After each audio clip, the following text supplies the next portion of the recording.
Hey everybody, welcome to Studio 64. My name's David. I've been searching the interzones for some more science, space and tech news to share with you.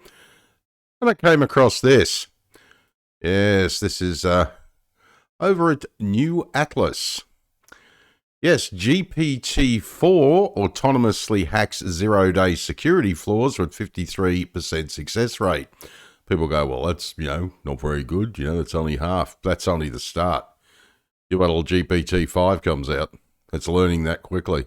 Absolutely amazing. Researchers were able to successfully hack into more than half their test websites using autonomous teams of GPT-4 bots, coordinating their efforts and spawning new bots at will. And this was using previously unknown real-world zero-day exploits. Now, if they can spawn new bots at will, and using autonomous teams of bots and just letting them run, what else could they do? Propaganda campaigns, perhaps?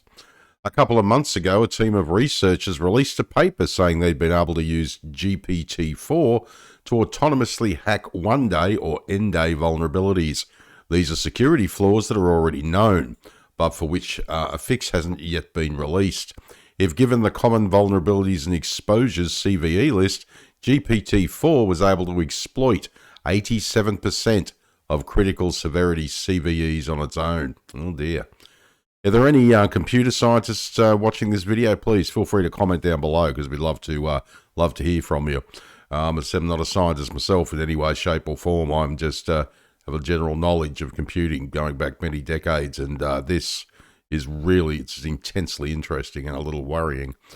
Skip forward to this week, and the same group of researchers released a follow-up paper saying they've been able to hack zero-day vulnerabilities that aren't yet known, with a team of autonomous, self-propagating large language model, or LLM agents, using a hierarchical planning with a task-specific agents, or HPTSA method. Now, instead of assigning a single LLM agent trying to solve many complex tasks, HPTSA uses a planning agent that oversees the entire process and launches multiple sub-agents that are task-specific. Very much like a boss and his subordinates, the planning agent coordinates to the managing agent, which delegates all efforts to each expert sub-agent, reducing the load of a single agent on a task it might struggle with. Now, it's a technique similar to what Cognition Labs uses with its Devon AI software development team. It plans a job out, figures out what kind of workers it'll need, then project manages the job to completion while spawning its own specialist employees to handle the tasks as needed. Now, as usual, I'll leave the link to the main article below the video so you can pop in, check out the embedded links, go for a bit of a deeper dive if you want on the main article. Makes a very interesting read, believe me.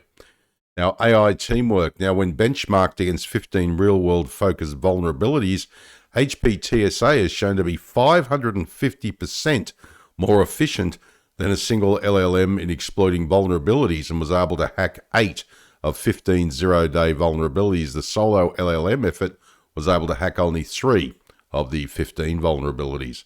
Now, black hat or white hat. There is legitimate concern that these models will allow users to maliciously attack websites and networks. Daniel Kang, one of the researchers and author of the white paper, noted specifically that in chatbot mode, ChatGPT-4 is insufficient for understanding LLM capabilities and is unable to hack anything on its own. Well, that's good news at least, because that's the one that most people use. Now, when I asked ChatGPT if it could exploit 0 days for me, it replied, "No, I'm not capable of exploiting zero-day vulnerabilities. My purpose is to provide information assistance with ethical and legal boundaries," and suggested that I consult a cybersecurity professional instead. Now, the source for that was Cornell University ARXIV, and that's the preprint server, I believe.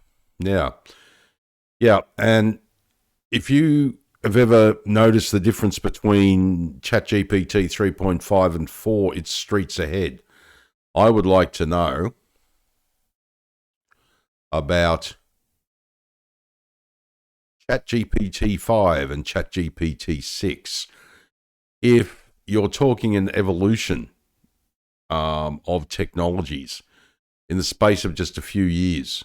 The 3.5 just completely is just blown away by 4. Now, in the next few years, what's going to happen with 5 and 6 version of ChatGPT? It's a massive escalation. It's not like going from one car model to another, and they've slightly made it more efficient, in design of the engine, fuel economy, and all this sort of stuff. It's basically, it's almost as going from a one-cylinder petrol engine from 1910 to a V6 3-litre from 2024. I mean, that sounds like it's hyperbole, like I'm exaggerating, but seriously, if you go and look it up, it's just a massive difference. It's absolutely incredible. Just fascinates me. It's like going from a little outboard motor, putt motor 4-stroke to a bloody V8. It's just insane. Absolutely fascinating. All right, well, my name is David. Thanks for joining me for another Studio 64 Science, Space and Tech News update.